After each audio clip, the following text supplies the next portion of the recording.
IQ Smart Parent is made possible in part by the McCune Foundation and the Grable Foundation. There is a gap between those who have easy access to 21st century technology and those who don't. It's called the digital divide, and it's limiting opportunities for people of color and those with limited income and education. Today we're talking about how to bridge that digital divide and how to build healthy economies and healthy communities for all. That's coming up on today's IQ Smart Parent, and it starts right now.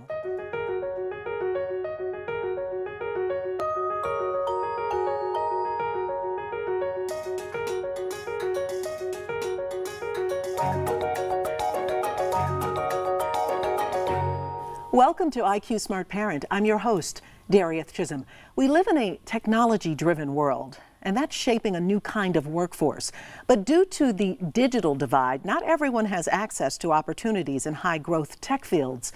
Our first guest is determined to change that. She is Christina Lewis, the founder and CEO of All-Star Code, a nonprofit computer science education organization. And she's joined by Jerome and Marcus. Thanks so much for being here on the show today. Thank you so much for having us. Christina, your work with All-Star Code is fascinating, and you really decided to do this so that you could foster the talent among Black and Latino males. Why, and what were you seeing, and what drove you? Well, who's being left behind in the race to leave everyone behind?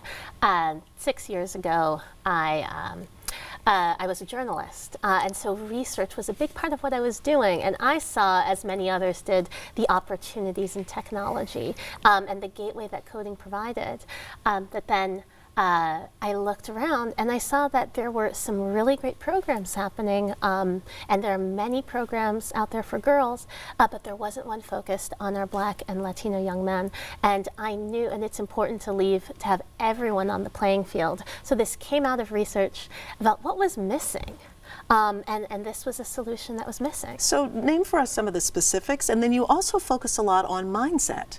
That's absolutely right. With what we do, well, we're an out-of-school education provider that in the summer recruits students for a 6-week summer intensive program that teaches them the basics of computer science as well as web development, but in a culturally appropriate way. It's about understanding how to innovate. Yeah, and having that mindset is what's going to make the difference with the things that you learn. Exactly. So let's bring in Jerome and Marcus and welcome them and ask, really, I mean, how has this changed your life in particular ways of being involved, and your mindset as well? Well, yeah, absolutely. My mom originally ended up finding an advertisement on the internet for All-Star Code. All-Star Code teaches you like the basic fundamentals on how to program, you know, and then like if you want to go into that specific field, you can broaden your information a little bit to the big domain of computer science, and then it really gets interesting is like when you transfer that domain into something else. Absolutely. Marcus, is that the way that you feel about it? Absolutely. Yeah. It's changed my career aspirations, like total 180. How really. so? So before I went into the program, my life was, well, my parents always told me medicine, medicine, medicine. That's all I'm going to do, right?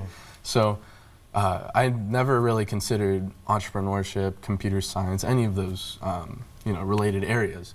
And so I saw the email that I got from All-Star Code, and it just sparked a little intellectual curiosity in my part. And so I signed up, I joined the summer, and I can say with 100% confidence that it's the best experience I had. Yeah, and I understand that it's so much so you all are enjoying it that now you are teaching fellows, right? And sharing this with other young people. Yes. Yes. Yeah.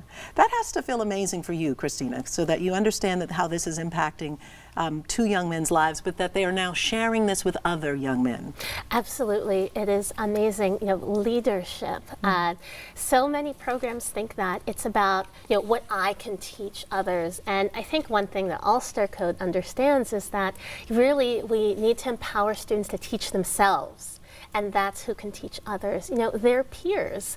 So Incorporated is hiring students after the summer to teach others, along with our lead instructors. There's a 3-person teaching team, and then to empower them to pursue what they want to pursue. Well, you mentioned that you're in the past, as you were focusing on journalism and you saw this digital divide, you were able to focus in on that. But why coding? You could have looked at anything else, but coding Absolutely. There were, at that time, 1 million technical jobs coming online, but not enough people to fill them. So that was an opportunity for all groups to go and help this country, innovate. I mean, broadly speaking, our workforce needs new skills. And as I did my research, coding is the ticket in. Marcus and Jerome, for you all, what's the most exciting thing that you're learning about this?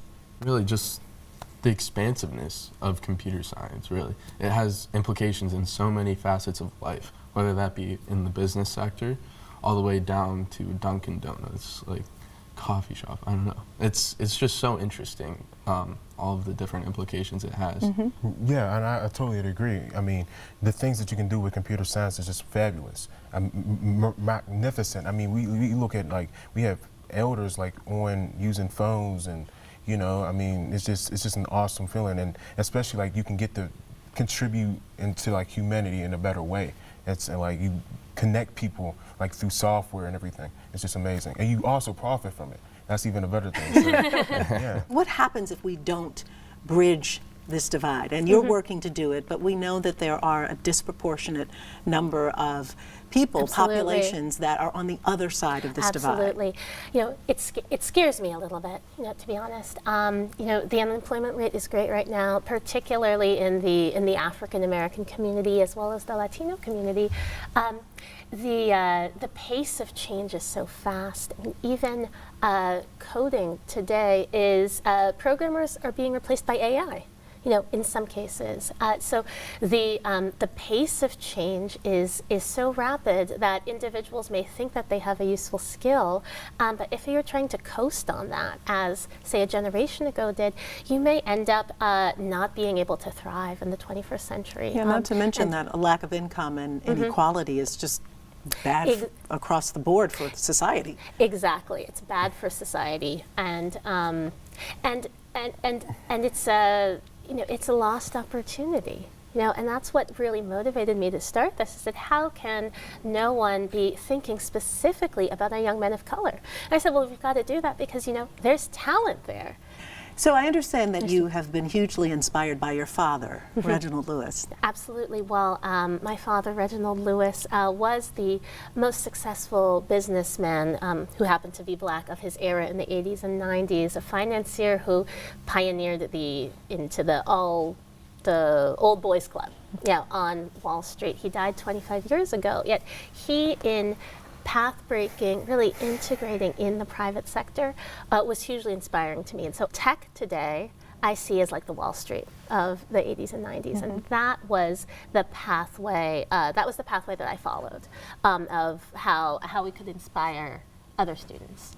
And I think also that that leadership and mentorship, he has a book that we give to our students to read and to show that that things are possible. Absolutely, and looking at what possibilities lie for the both of you, I mean, what are you excited about doing in the future? So yeah, one thing that I'm really excited about doing in the future is actually trying to make like a sustainable living environment, because there's so many problems that are going on in the community and in the world that, like, I think really the technology can also maybe able to fix that. I mean, we have the things like with the landfills, Yeah, landfills, you have the I was looking at like a little bit of the cancer epidemic, and I was doing a little bit of research, and I found out that maybe if you attack cancer at a molecular level, you possibly can figure out how you can reverse the effects. So that's the type of things that you really can do with technology, and it's just amazing. Mark? Tackling big problems, that's, I love hearing that. Yeah. Yes, and I mean, ever since I was a little kid, I've always wanted to be at the top of whatever I pursue. So obviously, I'm gonna fail along the line, but it's about coming back from that and kind of serving as either an inspiration or someone to emulate for others who are younger than me, who can kind of look up to. So in whatever I choose to pursue, whether it be business, something in the computer science, medicine, I want to be that person that people can go to and see, like, oh, this guy. Yeah. Well, you have to feel incredibly excited about knowing that these two young men being a part of All-Star Code has made a difference. So. Yes. Well, thank you all so much. Unfortunately, we could talk about this for a very long time, but the best of luck to you all and continued success with you. Thanks for being here. When we talk about STEAM education, the A stands for art and design. And right now, we're going to focus on fashion design. Minority groups are underrepresented in this industry too, but you're about to meet a woman who's all about advancing art and design while also serving as a role model for the next generation of fashionistas. Leslie Ware grew up thinking sewing was just a hobby. She loved it, but she certainly never thought of fashion design as a career. I think it was just the lack of diversity, like in my hometown and in the resources and things that were around me. I just didn't know that this was even an option. Fast forward a few decades. Leslie lives in New York, and she's a fashion designer and the author of 3 books on the topic. She also teaches sewing and design at the Metropolitan Museum of Art and Parsons Art and Design School in New York City, ranked in 2018 as the best design school in the country. So I've been at this for 10 years, 8 years full-time, and there's so many obstacles, and it's such a huge risk. It's like almost like building a bike as you're riding it. Leslie is a guest today at a maker event in Western Pennsylvania, encouraging young girls of color to take risks too. I think in particular for girls of color, like being a maker is so important because we often just consume. Like I see girls like buying fashion and buying products and buying magazines, and they're not like making anything themselves. And it's like, don't just consume, like be a maker. Like you can do this too. The Stanford Graduate School of Education studied the importance of equity in making and creating with technology. They determined if we don't close the digital divide, young people miss out on 21st century skills that matter in the job market. And then these are the shapes right here. And then you put it on here and it just moves all around, and then your shapes. I think being able to see someone that looks like them be a maker is super important, because like if you can't see yourself, then like you don't necessarily think that's a thing that you can do. That sentiment is backed up by statistics. Girls of color need to see women of color involved in STEAM activities in order to believe they can get involved too. I feel like you should do 2 bags. You have so many ideas. Like this is like 2 or 3. But the world of fashion design struggles with diversity. One of the industry's most prominent trade organizations says only 3% of its members are Black. I always joke around and I say, like, I wish I would have had my books when I was a girl, because then I would have known, like, oh, like this is something that I can do.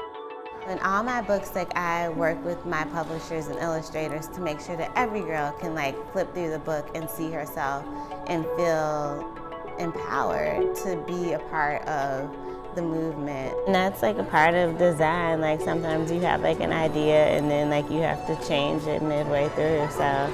It's a proud feeling for me in the end, because through all the hard work and stuff, I made an actual thing that I'm proud of and happy of. I like designing clothes and stuff for like dolls and American Girl dolls. It makes me feel happy because everybody knows that you made it, and it's like inspiring for everybody to see your creative work. The Stanford University panel determined 3 main points to expand equity and diversity in the maker movement. First, educators should be intentional in creating maker opportunities and make sure underrepresented students feel a sense of belonging there. Second, making must be a priority, including in low-income schools. And finally, maker projects need to be presented in classrooms and in real-life activities to show students the purpose of what they are creating. I think there's so many reasons why it's important to have diversity in the maker movement. One of them, which is the one that I don't like always talk about, but it's like also like a dollars thing and like distribution of wealth. Girls of color spend, like so much money buying things, but they're not buying from their peers or usually from other people of color. I mean, even if you're just doing it for yourself, like you're being a maker, and that's amazing. And every girl should be making her own things, like telling her own story. Like dance, poetry, or painting, Leslie sees design as another form of storytelling. Her latest collection was inspired by a road trip she took to Kentucky with her 84-year-old father.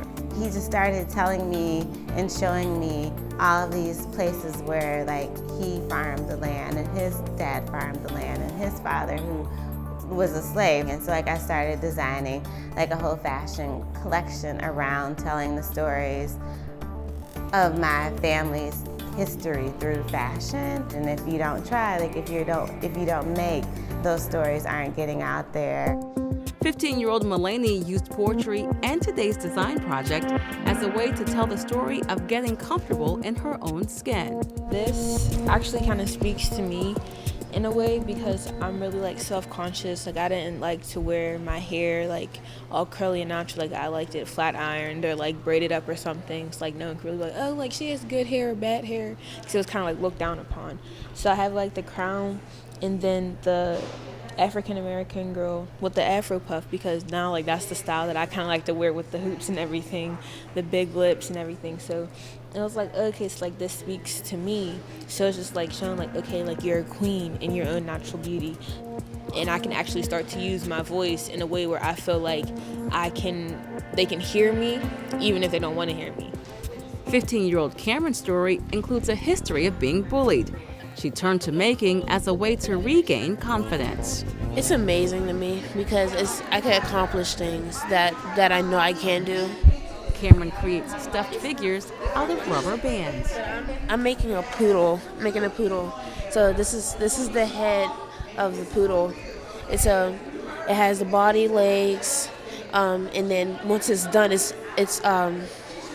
stuffed with cotton balls. But this little guy comes with teeth and a tongue. So this tongue is kind of hidden up there, but comes with everything made out of rubber bands. Today's event proves even adult makers need role models to identify with. Oh, identification is extremely powerful. I think that I actually struggled with adopting a profession in the fashion industry because of that. Charmaine is starting a fashion line, and she said Leslie's presentation provided a message she really needed to hear.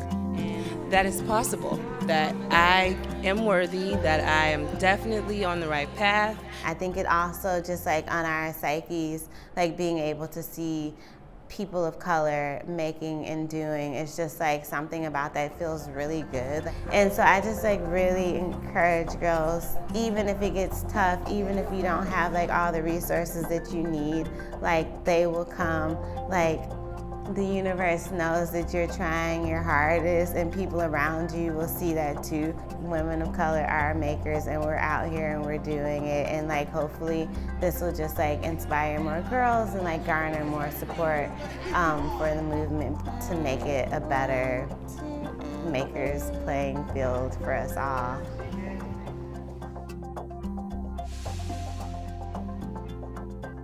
We're closing out the program today with two more guests who are part of innovative programs to help bridge the digital divide.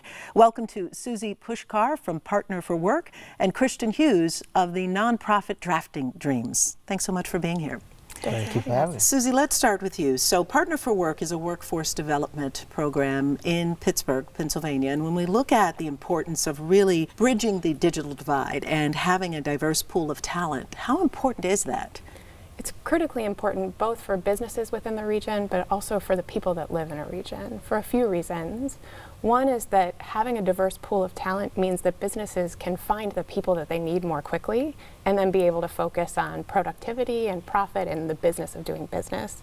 And the other is that a diverse workforce really helps to ensure that when you're in a situation and you're tackling a problem as a company, you have diverse viewpoints, you have diverse skill sets, and you have the people on staff that you need in order to be able to succeed. It better represents the need in society for diversity. Absolutely. Without a doubt. And so when we look at some of the young people that you serve, what are some of their biggest barriers? Many of them are low income. A lot of them have either had struggles in high school and need some help staying in high school, or they've already dropped out of high school, and we work to help reconnect them with education in the workforce. Yeah, so Christian, let's bring you into the conversation here and look at your nonprofit, Drafting Dreams. And some of the work that you do is primarily around architecture and urban design. Yes. What motivated you to start that? Several years ago, when I was in undergraduate at Hampton University, we participated in a diversity conversation with the American Institute of Architects, and it became apparent to me that at the time architecture was only 1% African American, 3% Hispanic, 14% woman cross-culturally across the board. And coming from a family of educators, the only thing that I knew how to do to expose the population to a thing that they had not been exposed to was to teach it. Therefore, Drafting Dreams, we teach architecture to students kindergarten to 12th grade in order to inspire the next generation of architects, but also to increase women and minority interests and participation in the profession. So we look at buildings and we look at all of the structures in the spaces, and we know somebody constructs them, but we are not aware that there's somebody with a pen and a paper and an idea and creativity and vision and art that actually takes time to think about all the different lines. Where does everything go? What does everything look like? How's it drawn? So the students are taught traditional drafting as well as architectural physical model making, and they learn 3D computer software. Where does the digital divide create the most challenging gaps, if you both could weigh in on that? For what we do, small things. Being able to use actually navigate around the keyboard in order to actually use the software. Let's take your height, for example. My height, I'm 6 foot even. So we know when it's written out, it's 6 apostrophe dash 0 quotation marks.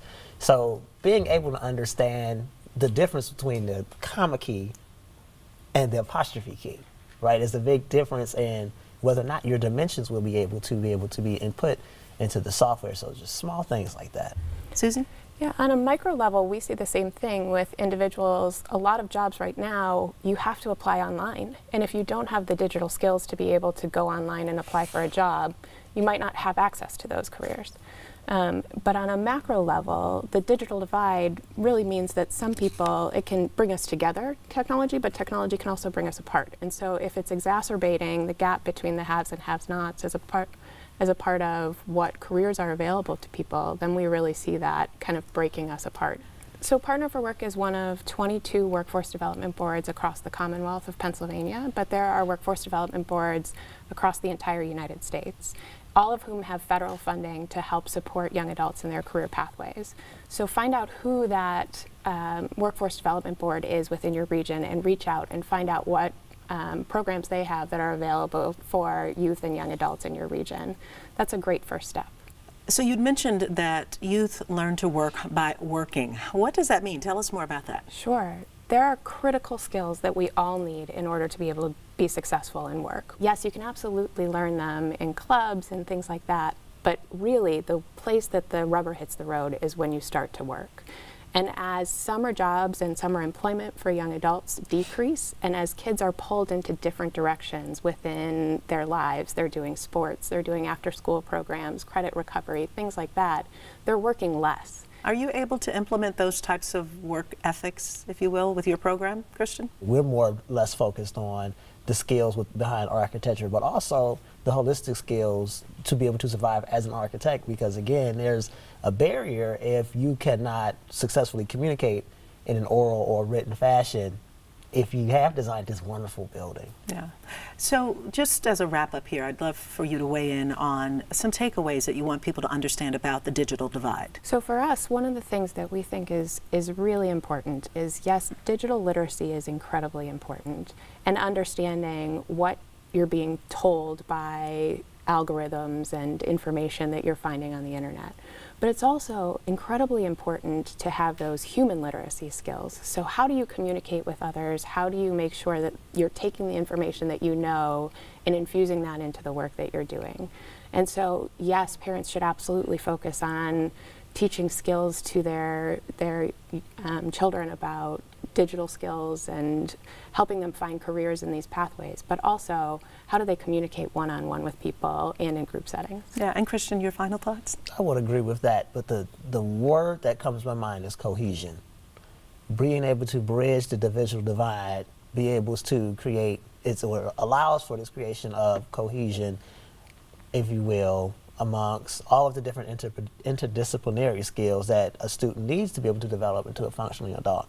Yes, you may be able to design the next technical this or technical that, but can you communicate? Can you write? Can you read? Yeah, very important topics there. Well, I want to thank both of you all for being here today. Thank you so much for having us. Tech-savvy kids, tech-friendly schools, a diverse and welcoming workforce, they all add up to communities that can embrace opportunities and grow local economies. We hope today's guests have inspired you to look for ways to bridge the digital divide where you live, and we hope that you'll tune in again for IQ Smart Parent.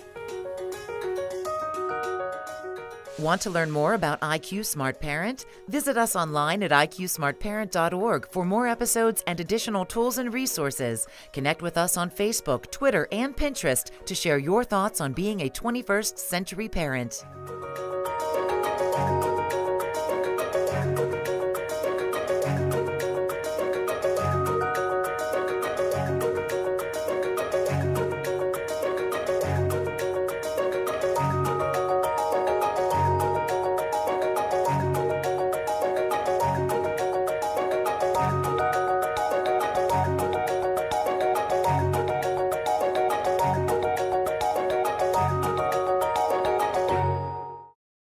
IQ Smart Parent is made possible in part by the McCune Foundation and the Grable Foundation.